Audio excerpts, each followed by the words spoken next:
साथियों, अगर अभी तक आपने हमारे चैनल सोशल जंग को सब्सक्राइब नहीं किया है तो सब्सक्राइब जरूर करें और बेल आइकन दबाना ना भूलें ताकि हर लेटेस्ट धमाकेदार खबरों की अपडेट आप तक पहुंचाई जा सके।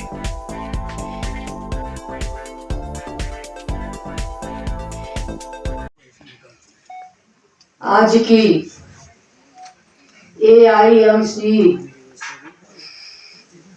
संगठन की अध्यक्षता कर रहे हैं दिल्ली प्रदेश के प्रदेश अध्यक्ष आदरणीय गांधी शर्मा जी। इस मंच का संचालन कर रहे हैं आदरणीय अवधराज नंद जी, जो राष्ट्रीय उपाध्यक्ष हैं। इस मंच में उपस्थित हैं इस संगठन के पूर्व अध्यक्ष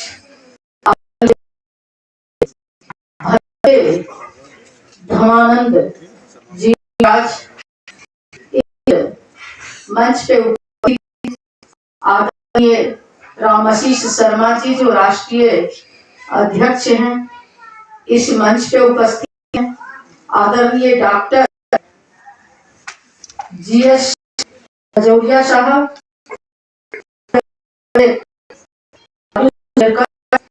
जो गोवा के राष्ट्रीय महासचिव हैं।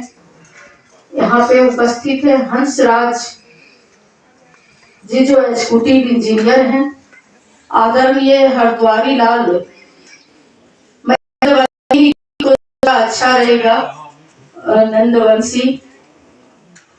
और इस कार्यक्रम में हमारे साथ आई है हमारी बहन आभा ठाकुर जी, जो शिक्षिका है। आदरणीय CP शर्मा साहब, और जिनका मैं नाम नहीं ले पाई, सभी मंचस्थ आदरणीय उपस्थित जो हमसे बड़े हैं, मैं उनका यहीं से चरण छूकर प्रणाम करती हूँ। जो हमसे छोटे हैं उनका मैं गले लग के यहीं से अभिवादन करती हूँ। साथियों, मैं बोलने से पहले जो हमारे पुरखा का मंच पे फोटो लगाया गया है, चाहे वह फोटो सूर्य शास्त्री जी का हो, चाहे जननायक कर्पूरी ठाकुर जी का हो, चाहे भिखारी ठाकुर जी का हो, चाहे आदरणीय हमारे जो बुद्ध भगवान थे, गौतम बुद्ध थे, जिनको भगवान की उपाधि दी गई, वो हो। सभी चाहे इस देश के गरीब गुरुओं के हितैषी गरीब गुरुओं के बारे में, जो बहुजनों के सुख सुविधा के लिए आजीवन संघर्ष करते रहे, संविधान निर्माता हमारे भीमराव अम्बेडकर साहब को मैं सभी अपने पुरखा के चरणों में श्रद्धा सुमन अपनी ओर से, अपनी पार्टी की ओर से अर्पित करती हूँ। साथियों, हमारे जय किशन जी और चंद्रपाल साहब बहुत ढेर सारी बातों को आप लोगों के सामने रखे, और भंते साहब ने जो बौद्ध धर्म के बारे में, जो उन्होंने बौद्ध का जो मूल मंत्र है, उस मंत्र के द्वारा जो हम लोगों को समझाने का प्रयास किए, वो काफी अनुकरणीय है। और उसके बाद लगता है कुछ बोलने के लिए बचा ही नहीं है जितना आप लोगों ने बोले हैं। मैं उन सारी बातों का समर्थन करते हुए मैं भी कुछ कहना चाहती हूँ। भंते साहब, गौतम बुद्ध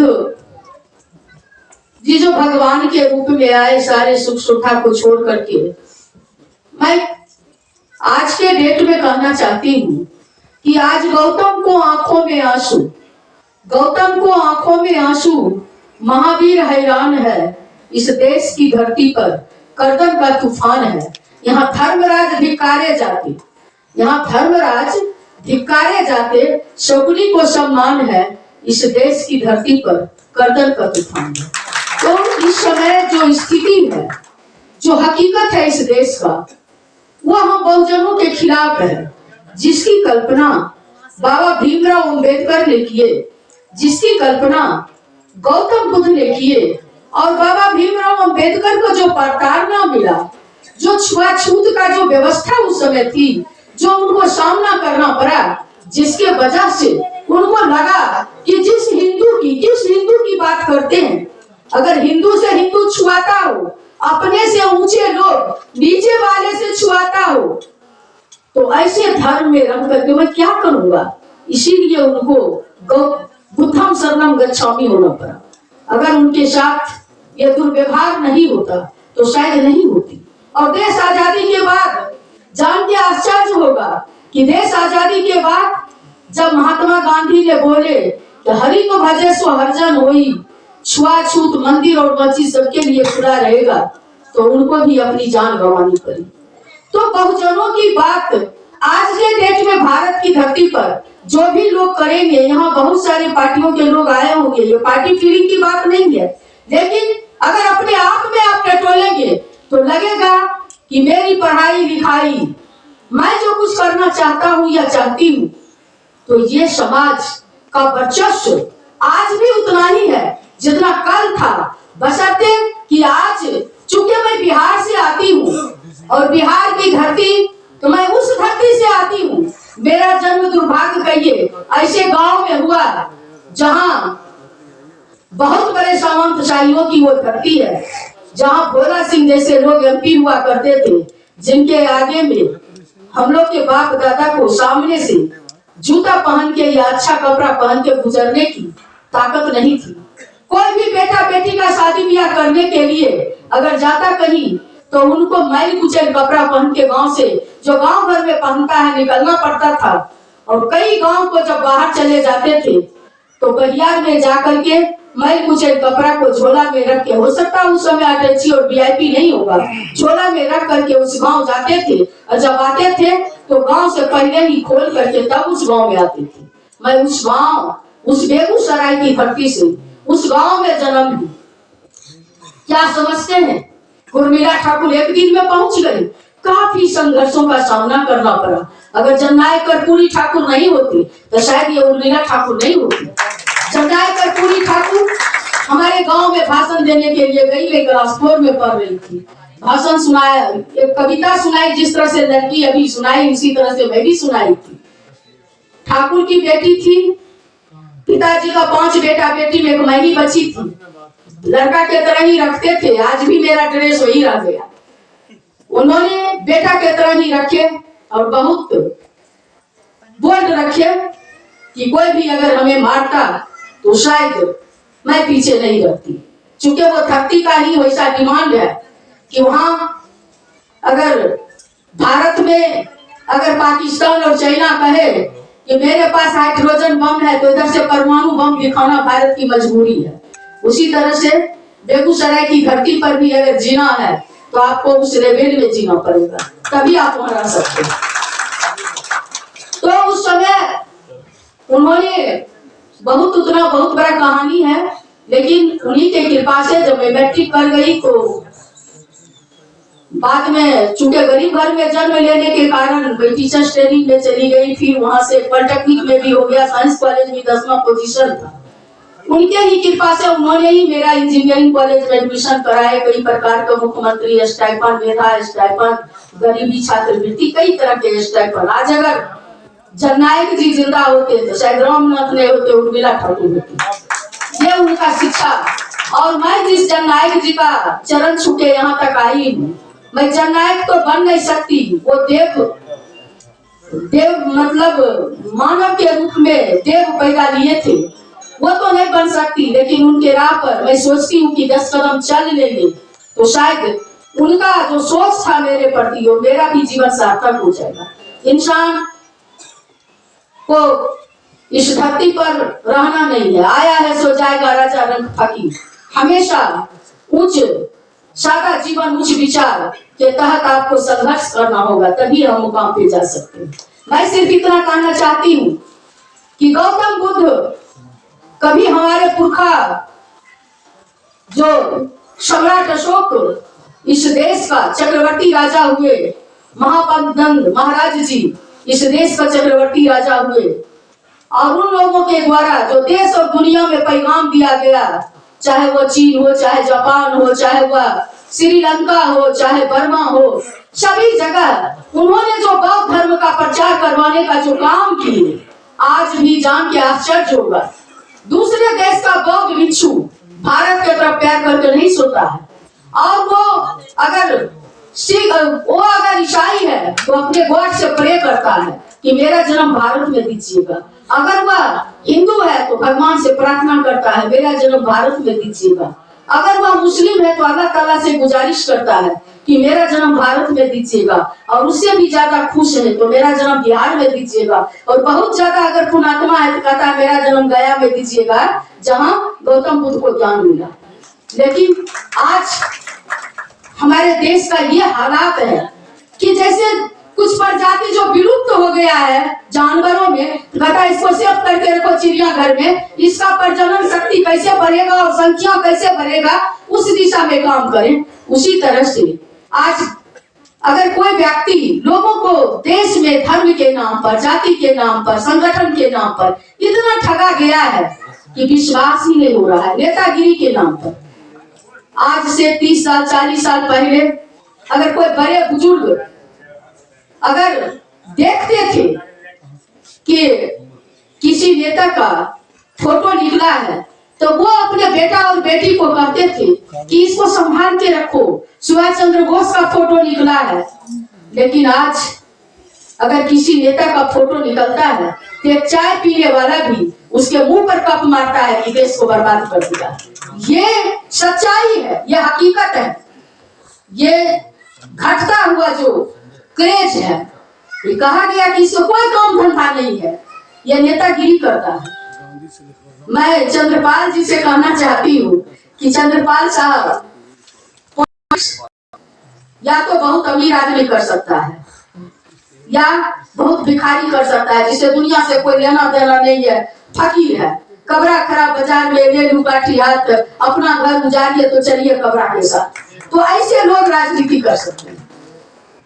हमारे जैसे आदमी, एक गरीब बाप का बेटी 5 किलो अनाज पर गांव में घूमकर दाढ़ी बनाने वाला का बेटी अगर बोलती हो कि मैं राजनीति करती हूँ तो इससे बड़ा झूठ कुछ हो ही नहीं सकता है। यह सबसे बड़ा झूठ है। राजनीति काफी कठिन काम है लेकिन असंभव नहीं है। मैं कभी भी अपने आप को नहीं समझी कि मेरा जन्म एक औरत में हुआ है। मैं अपने आप को कभी नहीं समझी मेरा जन्म गरीब घर में हुआ। मैं अपने आप को कभी नहीं समझी कि मैं सामंतवादियों के सामने खड़ी हूँ। मुझे लगा कि अगर सामंतवादी मेरे सामने खड़ा है तो मैं सामंतवादी हूँ मुकाबला करने के लिए। अपने आप के मनोबल को जब तक आप ऊंचा नहीं करेंगे, जब तक आप अपने आप को समझेंगे कि मैं सबसे कमजोर हूँ, तो आप महाकमजोर हो जाएंगे। यह मैं अपनी अनुभव बताती हूँ और अपने अनुभव में अपने पिता की अनुभव बताती हूँ। मेरे पिताजी जब मैं पढ़ती थी तो मेरे पिताजी कहते थे कि बेटी और बेटा दोनों का इज्जत बराबर है। अगर तुम्हें कोई तुम्हारे इतना बड़ा लड़का, तुम यूनिवर्सिटी में अगर घूमती हो और तुम्हारे इतना बड़ा लड़का अगर तुमको कुछ कहता है, कुछ बोल देता है, जैसे है कि चलते रहे तो थप्पियां कस दे, तो तुम उसी जगह उसे उठा के बाजार उसका कलेजा तोड़ के आना उसी जगह। तो हम बोलते थे मैं तो लड़की हूँ, वो भी हमको पटकेगा। बोले कोई बात नहीं। तो ये मनोबल अपने बेटा और बेटी को देना पड़ेगा आपको, और माँ बाप से ज्यादा, बेटा बेटी से ज्यादा आपको खुद सक्रिय होना पड़ेगा। जैसा मेरे माँ बाप ने हुआ, उन्होंने कभी अपने मनोबल को छोटा नहीं। उस गांव का पहला व्यक्ति है जिन्होंने अपने बेटी को स्कूल भेजने का हिम्मत किया।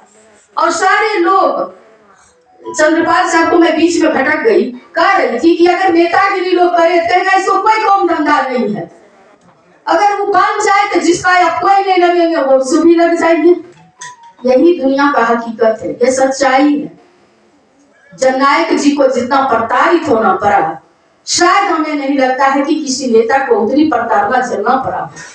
जननायक जी ने बाबा भीमराव अम्बेडकर के बनाए हुए संविधान को उन्होंने जब लागू करने का काम किए, इस बिहार आप नीति आयोग का जब रिपोर्ट देखेंगे तो हर क्षेत्र में बिहार सबसे नीचे पायदान पे खड़ी मिलेगी आपको। और जब उन्होंने गरीब गुरबा लोगों को ऊंचा उठाने के लिए बाबा भीमराव अम्बेडकर के बनाए हुए संविधान को जब लागू किए तो कितना गाली जननायक को सुनना पड़ा।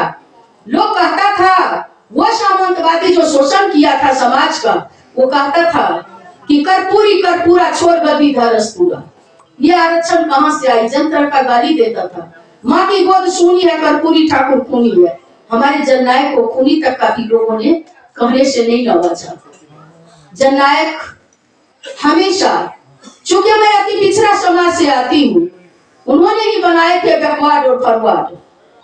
बैकवर्ड में भी बैकवर्ड बनाए थे अति पिछड़ा, और उसमें नाई समाज अति पिछड़ा समाज में शामिल किए गए थे। तो उस समय उन्होंने 12% आरक्षण देने का काम किए थे अति पिछड़ा भाइयों को, जिसकी आबादी इस देश और बिहार राज्य में सबसे ज्यादा है। और उन्होंने कई ऐसे लोगों को राजनीति में आगे करने का काम किए जिसका समाज में कोई जगह नहीं था। धनवान हो सकते थे मैं उर्मिला ठाकुर, उस गांव की बहुत अमीर बाप की बेटी हो सकती थी, मैं पढ़ी लिखी हो सकती थी। आज मैं पटना जेडी वुमेन्स कॉलेज में केमिस्ट्री की प्रोफेसर हूँ।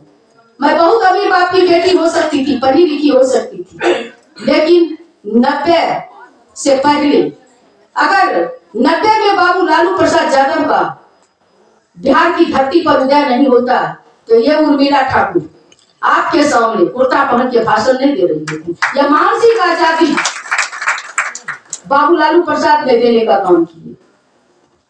मैं पढ़ी लिखी हो सकती थी समाज का, लेकिन कुर्सी पर बैठने का हिम्मत अगर लालू प्रसाद यादव नहीं होते तो मेरे अंदर नहीं आता। बाबू लालू प्रसाद यादव ने उस 12% आरक्षण को 14% आरक्षण किया। और जब उस राज्य की पहली महिला मुख्यमंत्री राजमाता राबड़ी देवी जी जब मुख्यमंत्री बनी, उस 14% आरक्षण को 18% किया। और उससे भी बढ़ करके जब तेजस्वी यादव जी को मौका मिला तो उन्होंने कहा जिसकी जितनी आबादी उसकी उतनी जिसकी जितनी भागीदारी उसकी उतनी हम देंगे हिस्सेदारी, और उन्होंने 25% किया। माननीय नीतीश कुमार जी जो बिहार के मुख्यमंत्री हैं, उन्होंने कई जातियों को, जो समाज में मैं विरोध नहीं करती, सामर्थ्य है, जो अति पिछड़ा का भी हक खाने के लिए काफी है, पहले से धन से बल से आर्थिक रूप से शैक्षणिक रूप से राजनीतिक रूप से सबल है, उनको शामिल कर दिए। क्योंकि नेता लोग तो वोट बैंक की राजनीति करते हैं, मैं भी किसी पार्टी में हूँ, लेकिन आरक्षण का सीमा नहीं बढ़ा, कोटा नहीं बढ़ा। उस 18% को बाबू लालू प्रसाद यादव उस समय कहे थे कि जो मेधा सूची से आएगा वो मेधा सूची में जाएगा, जो आरक्षण से आएगा आरक्षण में जाएगा। बहुजन के लोगों की बात को समझ होनी चाहिए, वो चीज आज खत्म कर दिया गया। और इतना ही नहीं, आज के डेट में जो 25% आरक्षण और पूरे आरक्षण को मिलाकर के 75% किया गया, जिसमें 10% मोदी जी के द्वारा दिया हुआ प्रगतिशील समाज का भी आरक्षण शामिल है, उस आरक्षण को 9वीं अनुसूची में शामिल करने के लिए भेजा गया, लेकिन नहीं किया गया। पूरे देश में जातिगत जनगणना होनी चाहिए ताकि पता चले कि किन लोगों को, जो 1931 में जातिगत जनगणना हुआ और उसी के आधार पर आज भी बजट बन रही है, लाभुक तक नहीं पहुंच रहा है जब तक आप जानेंगे नहीं कि इस देश का 20 करोड़ लोग कौन ऐसा है, 20 लाख लोग कौन ऐसा है जो रोड किनारे बिना छत के सोया हुआ, कौन ऐसे लोग हैं जो भीख मांग रहे हैं, कौन ऐसे लोग हैं जो मंदिर के आगे कटोरा लेके, मस्जिद के आगे कटोरा लेके बैठा हुआ है, कौन ऐसा लोग है जो नाला साफ कर रहा है। किनको लाभ मिलना चाहिए, लेकिन वो व्यवस्था इस देश के नेता को फुर्सत नहीं है करने का।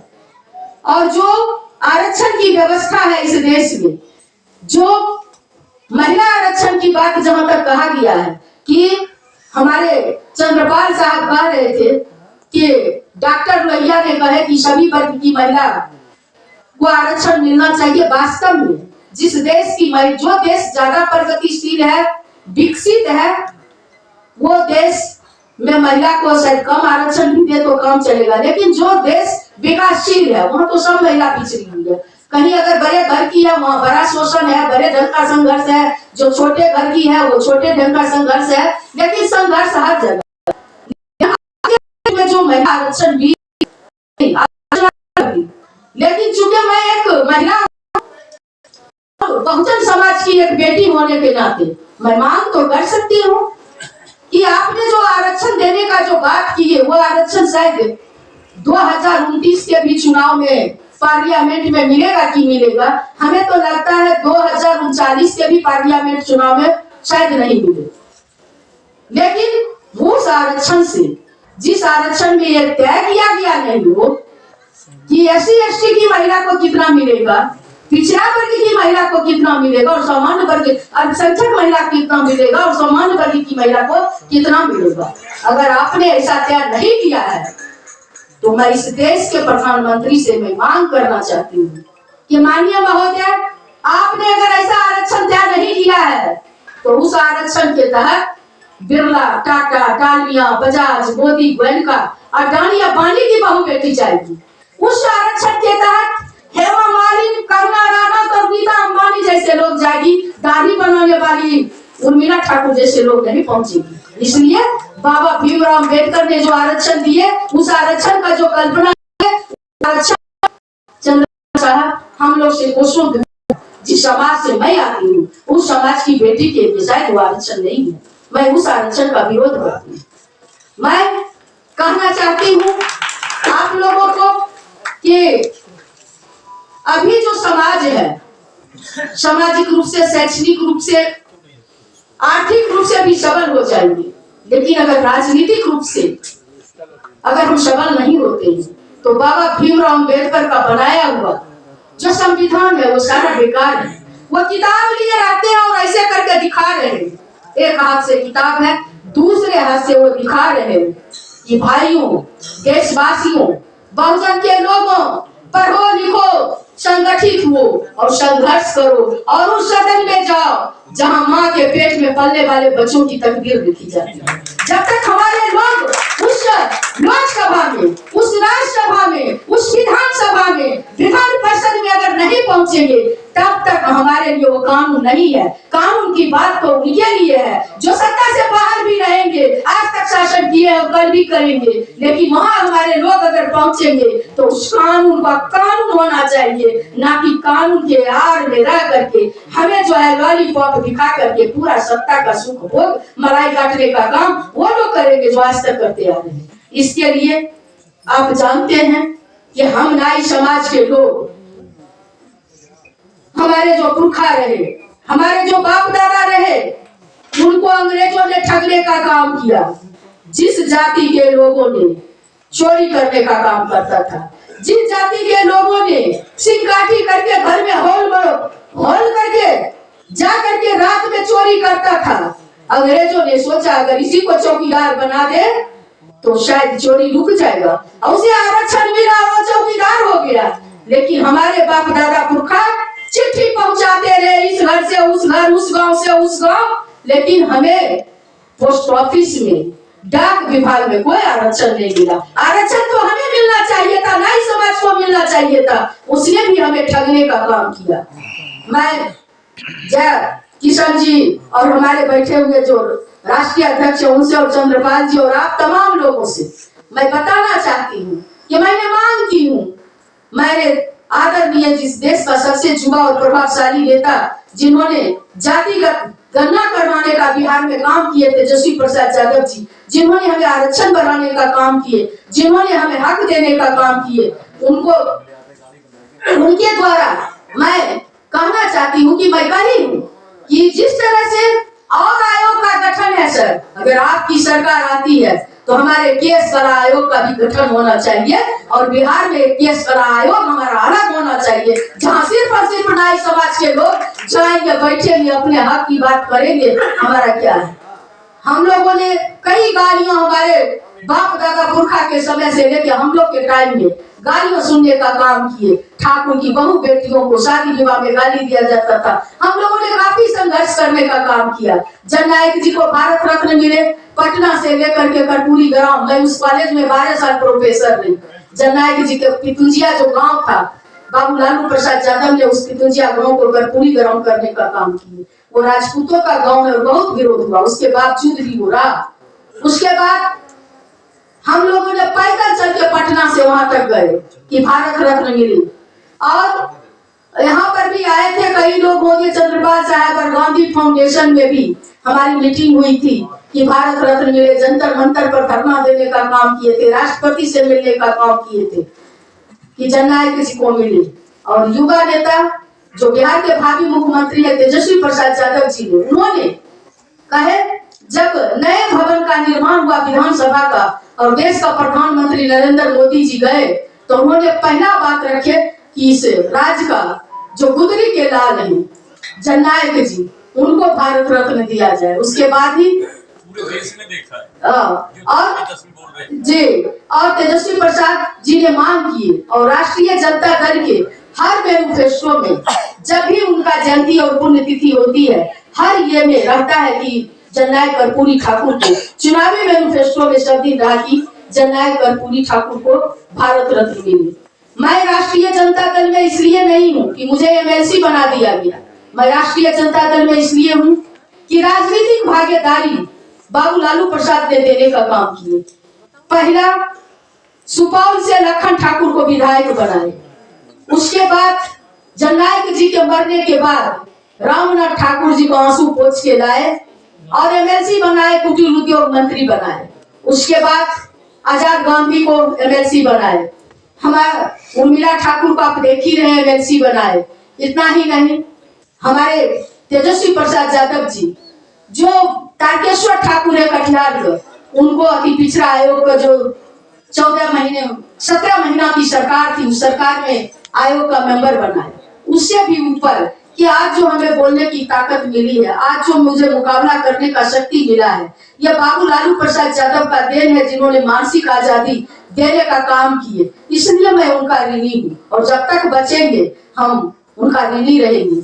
और मैं अपने पुरखा, अभी चेनारी है आपको बिहार में, जो गोपालगंज और क्यामूर के बीच में चेनारी पड़ता है, वहां पर भिखारी ठाकुर जी का आदमकद प्रतिमा लगाया जाएगा। लोग 26 तारीख के लिए थे मेरा प्रोग्राम, लेकिन वहां पर 2 आदमी का अचानक डेथ हो गया है तो वो टल गया है बाद में। जहां तक चंद्रपाल जी कहे कि उर्मिला ठाकुर आप आइए, मोहन गार्डन एस बड़वक में S155 मेरा मकान नंबर यहाँ था, लेकिन किसी कारण से वो सेव किया गया। अभी फिलहाल तो घर है नहीं, घर तो मेरा बिहार भवन में या बिहार सदन होता है। तो जब भी आप लोग बुलाएंगे, आपके समाज की मैं बेटी हूँ, आपका मैं ब्लड हूँ और आप जान लीजिए मैं राजनीति जरूर करती हूँ। मैं आप लोगों के शान शौकत झुके नहीं, मैं किसी का आगे पीछे में रहती नहीं, मैं राजनीति जरूर करती हूँ और आप लोगों को विश्वास दिलाती हूँ। बिहार में आप पता कीजिएगा जहां कहीं भी घटना घटती है, आज मैं एमएलसी हुई हूँ लेकिन कल तक मैं एमएलसी नहीं थी, उसके बावजूद भी मैं हमेशा अपने कास्ट को कहीं पर किसी गया में कमलेश ठाकुर के बेटी लड़की के साथ जो घटना घटा, आप जानते होंगे कैसे हमने एसपी को, डीएम को प्रताड़ित, जितना हमारे कास्ट को किया गया उससे ज्यादा उनको चलना पड़ा और गिरफ्तार करना पड़ा। वो गिरफ्तार नहीं कर रहे थे, केस को टाल मटोल कर रहे थे। आप देखे होंगे मोतिहारी में जो घटना घटा, वहां भी मैं सपना के यहाँ गई, आर्थिक रूप से मदद की। खगड़िया में जो घटना घटा, दरभंगा में, सारे जगह मैं पहुंचती हूँ और जरूर। और यहाँ जो मैं आई हूँ, बिहारी जी और हरद्वारी लाल जी और जो अध्यक्षता कर रहे हैं अध्यक्ष महोदय गांधी शर्मा जी, सिर्फ फोन पर बोले थे ना, हम लोग से फेस टू फेस ये लोग कोई इंट्रोड्यूस थे, कुछ खाली था कि नाई समाज के लोग कर रहे हैं, मेरे लिए काफी था। और मैं कहीं मैं जरूर आऊंगी और मैं आई। आप लोग जहाँ कहीं भी आपको लगे इस देश के अंदर या राज्य के अंदर कहीं भी कि इसका व्यापार नहीं किया जाए, कि बहुत लोग बिहार में बने और लोगों को आज घृणा हो गई है कि लोग जाएंगे चंदा मांगने के लिए, वो इतना रसीद कटवाए, इतना चंदा लिए। और वो ऐसे लोग थे जो पहले ही जात को आएंगे तो खसी मार के रखिएगा मेरे लिए, तो ये व्यवस्था करिएगा, तो डीजल भर। अरे मेरा जात गरीब है, शोषित पीड़ित है, उसको आप अगर समर्थ हो तो आप मदद करोगे या उसे चंदा उगाई करके अपने जेब भरोगे?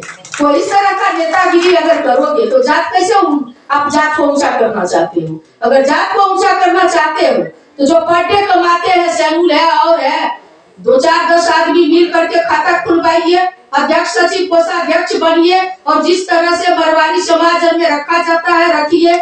और कभी कोई उस तरह का घटना हो कि किसी को असाध्य बीमारी हो जाए, इलाज का कोई व्यवस्था नहीं, तो ऐसे लोगों को मदद करे। बच्चा आईएएस का तैयारी कर रहा है, कंपटीशन में अगर उसको जाना है तो ऐसे लोगों को मदद किया जाएगा, ना कि चंदा करके उर्मिला ठाकुर आई उसका जेब भरिए, उसे अपन सिंगार पटार की व्यवस्था कर दिया। तो इस तरह का अगर होता है तो इस तरह से समाज को आगे नहीं किया जा सकता है।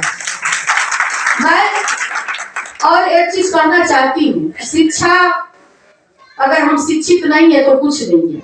आधी पेट हमारा समाज के लोगों से जो यहाँ उपस्थित है, मैं कहना चाहूंगी, पास पड़ोस अगल बगल जो भी समाज के लोग मिले, उनका बच्चा जय किशन जी को मैं बहुत बहुत धन्यवाद देती हूँ कि आप अपने इंस्टीट्यूट के माध्यम से बच्चों को आगे कर रहे हैं।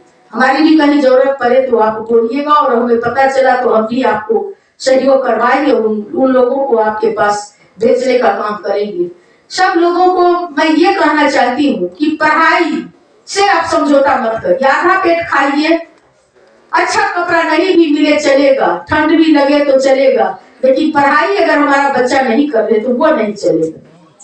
आधा पेट खाएंगे लेकिन बच्चों को पढ़ाएंगे, इस सिद्धांत को जरूर अपनाने का काम करेंगे। हमारे समाज के लोग, यहाँ से दारूबंदी नहीं है दिल्ली में, बिहार में तो दारूबंदी के नाम का है, बड़े बड़े ठेकेदार नहीं पकड़ा रहे हैं, लेकिन पुलिस जो है गरीब गुरबा लोग को मुंह सुन के मशीन से जेल भेज रहे हैं, और एक एक दिन में 30-30, 40-40 आदमी जहरीली शराब पी के मर रहा है गरीब गुरबा लोग।